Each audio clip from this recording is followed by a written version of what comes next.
High court supreme court के जजेज वो बिल्कुल आंख बंद कर रखी है उन्होंने।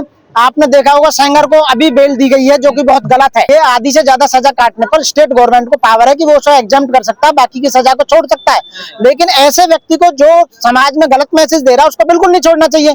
तो मैं आपके चैनल के माध्यम से सुप्रीम कोर्ट से ये अरदास करता हूँ कि उसकी बेल को कैंसिल करके उसे जेल भेजने का काम किया जाए। तुम आरएसएस से बचो, बीजेपी से बचो, मनुवाद से बचो, अंधविश्वास से बचो, धर्मवाद से बचो और या हिंदू व्यवस्था से बचो। आप यदि बचना है तो आज बौद्ध महोत्सव है, बौद्ध महोत्सव है, बौद्ध महोत्सव है। आप सारा काम बौद्ध रीति से करो। हिंदू राष्ट्र तो बन ही नहीं सकता, संविधान में प्रोविजन नहीं है हिंदू राष्ट्र बनने का। ये सब वोट मांगने का इनका जो है एक लॉलीपॉप है।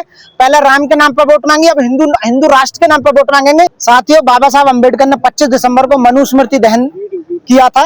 वैसे उससे भी पहले जो यदि मनुस्मृति का अंत किया था तो सन 1860 में लॉर्ड मैकाले, जिनको मैं बार बार सल्यूट करता हूँ, लॉर्ड मैकाले ने सन 1860 में आईपीसी बनाई। और आईपीसी जिस दिन लागू हुई, सन 1 अक्टूबर सन 1862 को जब लागू हुई देश में, भारत में, उसके बाद मनुस्मृति खत्म कर दी गई थी। क्योंकि पहले जो जितने भी न्याय होते थे वो मनुस्मृति के द्वारा होते थे। और मनुस्मृति में यह था कि ब्राह्मण जो था, ब्राह्मण को कोई दंड नहीं दिया जाएगा। यदि उसने मर्डर भी कर दिया, रेप भी कर दिया तो वो एग्जेम्प्टेड था। लेकिन लॉर्ड मैकाले ने यहाँ की व्यवस्था को देखा, यहाँ के लोगों को उन्होंने न्याय दिलाने के लिए एक आईपीसी बनाकर उसे लागू किया, तो मनुस्मृति उसी समय से बंद कर दी गई। लेकिन कुछ मनुवादी लोग ऐसे हैं जो आज भी चाहते हैं कि भारत देश में मनुस्मृति को, जो 3000 साल पुरानी किताब है, उसको दोबारा लागू करना चाहते हैं, जो असंभव है, जो संभव है ही नहीं बिल्कुल भी। क्योंकि सन 1950 में बाबा साहब डॉक्टर भीमराव अंबेडकर द्वारा रचित संविधान लागू है और पूरा देश संविधान से चल रहा है। 75 साल देश को आजाद हो गए। मनुस्मृति, यानी कि मैं उनसे ये कहना चाहूंगा आपके चैनल के माध्यम से कि गलतफहमी ना पालें, गलतफहमी अपने दिमाग से निकाल दें। मनुस्मृति कभी लौटने वाली किताब है, वो कभी आई नहीं सकती। को तो बेल मिल रही है, आप इसकी वो बिल्कुल सही कह रहे हैं। लेकिन जिस पार्टी का राज चलता है उस समय, तो उसके लोगों को हमेशा न्याय मिलता है, उनके लोगों को बेनिफिट दिया जाता है। पूरे देश में इस समय जो बीजेपी की जहां सरकार रन कर रही है और जो आरएसएस की मानसिकता के लोग जहां बैठे हुए हैं, जितने संवैधानिक पदों पर कब्जा करे हुए हैं, हाई कोर्ट सुप्रीम कोर्ट के जजेज वो बिल्कुल आंख बंद कर रखी है उन्होंने। आपने देखा होगा सेंगर को अभी बेल दी गई है, जो कि बहुत गलत है, जो पूरी तरह से संविधान के खिलाफ है। संविधान को तार तार कर रहे हैं, क्योंकि संविधान उनके हाथ में है। उसका एक ही रास्ता है, केवल एक ही रास्ता है कि हम लोगों को एक होना चाहिए और एक ही पार्टी को सत्ता में लाना चाहिए। और वो पार्टी केवल यदि कोई कर सकती है तो बहन कुमारी मायावती जी, बहुजन समाज पार्टी एक ऐसी पार्टी है जो संविधान को पूरी तरह से लागू कर सकती है। सर, बसपा ने राष्ट्रीय दलित प्रेरणा स्थल बनाए थे, लेकिन आज प्रधानमंत्री नरेंद्र मोदी राष्ट्रीय प्रेरणा स्थल का उद्घाटन करने आ रहे हैं और वहां पर श्यामा प्रसाद मुखर्जी और पंडित दीनदयाल उपाध्याय की मूर्तियां। वो केवल बहकाने के लिए, हम लोगों को केवल ये देखने के लिए। बहन जी ने 2007 से 2012 की यदि आप गवर्नमेंट उठाएंगे तो 50 साल का काम बहन जी ने 5 साल में करके दिखाने का काम किया। कई हजार लोगों को नौकरी देने का काम किया, पट्टे देने का काम किया, शिक्षा देने का काम किया। 0 बैलेंस पे एडमिशन होते थे, 75 हॉस्टल बनाए, SC ST के लिए IAS PCS की कोचिंग के लिए उन्होंने सुविधाएं दी। इतनी सुविधाएं दी कि मैं कह रहा हूँ गिनाते गिनाते बढ़ रहे हैं तो शाम हो जाएगी दोस्तों। बसपा का कहीं विरोध नजर नहीं आ रहा है और ना ही बसपा सुप्रीमो का कोई ट्वीट नजर आ रहा है। तो विरोध क्यों आएगा? विरोध नहीं आ सकता ना। अब तो 2027 में हमारी गवर्नमेंट आएगी, फुल मेजोरिटी में गवर्नमेंट आने वाली है हमारी। ये सब लोग घबराए हुए हैं। जिस दिन EVM से चुनाव बंद कर दिया जाए और बैलेट से कर दिया जाए, आपने अदर स्टेटों में देखे होंगे अभी जो आए हैं आंकड़े, तो यदि बैलेट पेपर से चुनाव कर दिया जाए, जिस दिन से बैलेट पेपर से चुनाव बंद हुआ, हमारी पार्टी नीचे गिरती चली गई है। उसका रीजन यही है क्योंकि हमारी वोटों को काटा जाता है, हमारे लोगों को खरीदा जाता है और हमारी जो बेईमानी की जाती है EVM के द्वारा। साथ ही लेकिन सर, राष्ट्रीय प्रेरणा स्थल में श्यामा प्रसाद मुखर्जी की मूर्ति लगी है, वो तो इस देश के लिए बहुत कुछ काम कर गए। अब देखो, उसके बारे में तो मैं कुछ नहीं कह सकता कि कहाँ लगी है क्या नहीं लगी। लेकिन अभी जो विषय जो चल रहा है वो कुलदीप सेंगर को लेकर चल रहा है, जो नहीं होना चाहिए थे।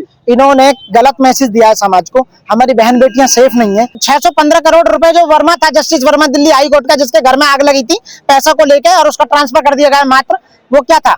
आप बताए किसका पैसा था? वो आंख बंद कर रखी है सुप्रीम कोर्ट ने। चुनाव आयोग पूरी बेईमानी कर रहा है, आपने देखा होगा।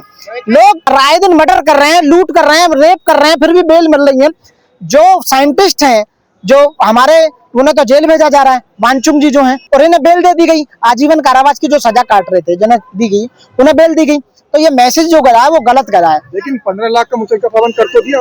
अभी एक सर्वे हुआ, अखलाक की मौत पर योगी गवर्नमेंट ने उस केस को वापस करने के लिए जो रूल भेजा था, यहाँ के जज को मैं सल्यूट करता हूँ, गौतम बुद्ध नगर के सेशन जज को, जिन्होंने मना कर दिया कि नहीं ये केस वापस नहीं होगा बिल्कुल भी। और डे बाई डे डेली जो है ना, यहाँ पर सुनवाई चल रही है गौतम बुद्ध नगर की कोर्ट में। ऐसे जज को मैं सल्यूट करता हूँ। तो ये जो बलात्कारियों को आजकल छोड़ा जा रहा है, क्या संदेश जाएगा इससे समाज में? गलत संदेश जाएगा समाज में। बहन बेटी हमारी जो सेफ नहीं है, और उनके साथ में जो हो रहा था, ऐसे तो प्रचार और भी ज्यादा होगा कि कुछ नहीं होगा। अभी तो देखो हाई कोर्ट ने दिया, तो सुप्रीम कोर्ट में अपील होगी, और सुप्रीम कोर्ट को मुझे पूरी आशा है कि सुप्रीम कोर्ट उसकी बेल कैंसिल करके उस जेल भेजने का काम करेगा। पीड़िता के साथ दिल्ली पुलिस उसे आंदोलन नहीं करने दे रही है। हाँ बिल्कुल, ये भी आप सही कह रहे हैं। देश में माहौल बढ़िया नहीं है साथियों, और इसलिए मैं कह रहा हूँ सबसे बड़ी क्या है, जनता। जनता देश में सबसे सर्वोपरि है। हम भारत के लोग भारत को एक संपूर्ण प्रभुत्व संपन्न राज्य घोषित जिसने हमने किया है, तो हम जनता के द्वारा, जनता की चुनी हुई जनता की सरकार है। तो आप जब चाहें जब हटा सकते हैं। जनता को पावर है सरकार को हटाने की। के आधार पर फैसले सुनाए जा रहे हैं? नहीं, बिल्कुल भी नहीं है। मनुस्मृति संविधान के अनुसार आईपीसी, सीआरपीसी, एविडेंस, कॉन्स्टिट्यूशन के आधार पे ही सुनाए जा रहे हैं। लेकिन एक दो केस को लेकर यदि इस तरह की बात हो जाती है, तो उस पर हमें गौर करनी चाहिए, और हमारी सरकारों को भी करना चाहिए। कानून है जो कुलदीप सेंगर को जमानत दी गई, कहा जा रहा है आधी से ज्यादा उन्होंने सजा काट ली है। देखिए नहीं, ये आधी से ज्यादा सजा काटने पर स्टेट गवर्नमेंट को पावर है कि वो उसे एग्जम्प्ट कर सकता है, बाकी की सजा को छोड़ सकता है। लेकिन ऐसे व्यक्ति को जो समाज में गलत मैसेज दे रहा है, उसको बिल्कुल नहीं छोड़ना चाहिए।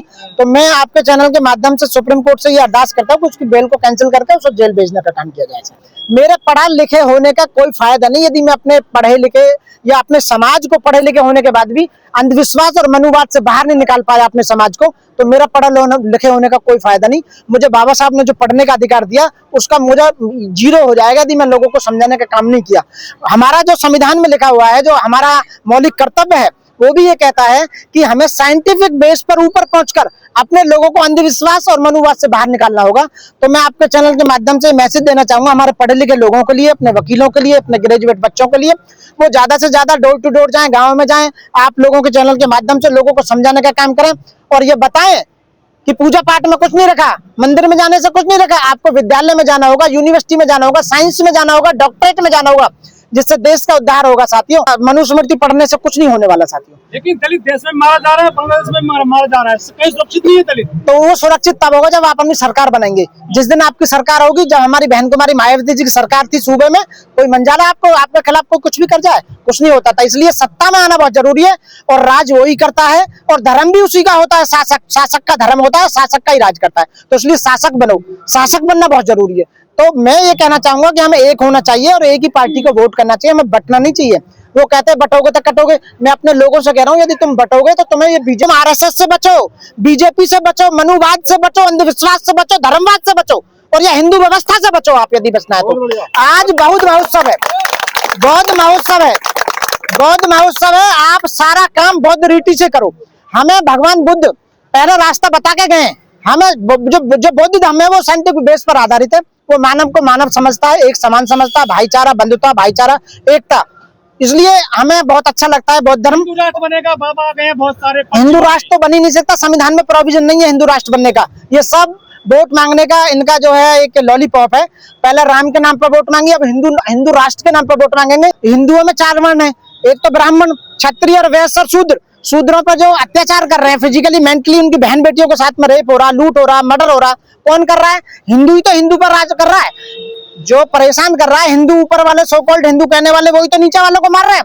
ना मुस्लिम मार रहा, ना सिख मार रहा, ना बौद्धिस्ट मार रहा, ना जैनी मार रहे, ना पारसी मार रहे, और कोई धर्म का मैंने सुना नहीं कि किसी ने अत्याचार किया हो। हमारे लोगों पर एक वो अत्याचार करते हैं। जो है यहाँ पर मनुस्मृति दहन का उत्सव मनाने के लिए आए हैं, और बिल्कुल हम बेटी सड़कों पर घूम रही है, तो क्या संविधान चल रहा है देश में? नहीं, बिल्कुल चल रहा है देश में संविधान। बिल्कुल आज भी देश में संविधान के द्वारा ही राज चलाया जा रहा है। ये बात नहीं, आप संविधान को गलत नहीं कह सकते। आज शपथ जो ले रहा है कोई भी, वो संविधान के अकॉर्डिंग चल रहा है, और यदि किसी को सजा भी दी जा रही है तो संविधान के अकॉर्डिंग दी जा रहे हैं। इसका मतलब यदि वो छोड़ा जा रहा है तो वो बेईमानी से संविधान को ताक पर रखकर, संविधान को विफल करके, वॉयलेट करके उसे छोड़ा जा रहा है। जो प्रावधान करने वाले हैं वो भी वही सत्ता में बैठे हुए हैं। जो संसद को पूरी पावर है, बैठे हुए हैं जो, उन्होंने भी पैसा ले रखा है। तो इसलिए केवल एक ही रास्ता है कि इस सरकार को वोट ना करें और देश को बचाना है। तो बहुजन समाज पार्टी को ऊपर लेके आए साथियों। वो ही एक पार्टी है जो आपको सत्ता में वापस ला सकती है और आपके अधिकारों को वापस दिला सकती है और संविधान को पूरी तरह से लागू कर सकती है। मोदी जी कह रहे हैं मैं न्याय दिलाऊंगा सबको। मोदी जी पिछले 12 साल से न्याय तो दिलाते रहे हैं। आपने देखा अरावली पहाड़ियों को कैसे काटा जा रहा है, न्याय तो दिलाया जा रहा है। और उससे ज्यादा आप देखो अपने मित्रों को देश को बेचा जा रहा है। ये देश आजाद होने से पहले 562 से लेकर 565 रियासतों में बटा हुआ था देश। उसके बाद में देश आजाद हुआ तो जिन्हें एक किया गया। तो मोदी जी इस समय रियासतें बना रहे हैं। अडानी को 3000 करोड़, उसको 3000 हेक्टेयर, उसको 10,000 हेक्टेयर, उसको 5,000, तो ये रियासतों में बांटी जा रही है। और पूरे देश का पैसा, पूरे देश की जमीन 500 से 1000 लोगों के बीच में सिमट कर रह गई है। यदि सत्ता में लोग ऐसी कोई बौद्धिस्ट या अम्बेडकरवादी सरकार आती है तो इनसे सब छीना जाएगा और देश फिर ऐसा ही होगा जैसे पहले था।